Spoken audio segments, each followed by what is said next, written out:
In the winter of 1942, deep in Japanese-occupied Manchuria, Unit 731's secret facility became a stage for unspeakable horrors.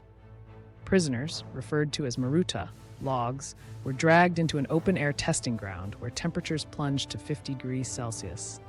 Stripped of clothing and dignity, their limbs were bound to wooden stakes as military doctors prepared to study the limits of human endurance under extreme cold.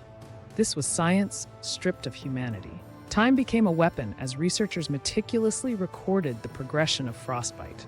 Every 30 minutes, thermometers measured the dropping temperature of prisoners' limbs turning blue, then black. The scientists noted how fingers swelled before cracking open like overripe fruit. No anesthesia was administered.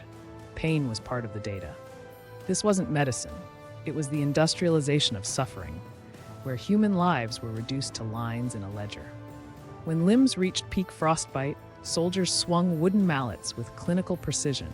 The sound of frozen flesh shattering echoed across the compound as doctors studied the fractures. Some victims lost consciousness, others begged in languages their tormentors didn't understand.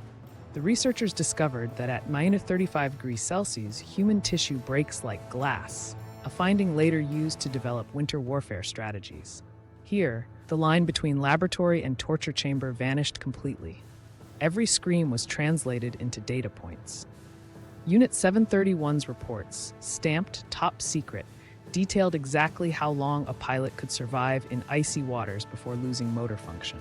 These findings were delivered to the Imperial Army, informing survival manuals, all while survivors were executed to eliminate witnesses.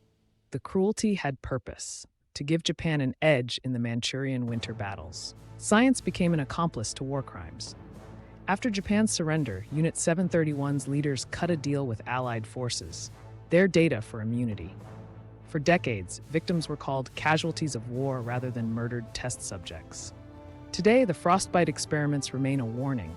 When science divorces itself from ethics, it becomes indistinguishable from butchery.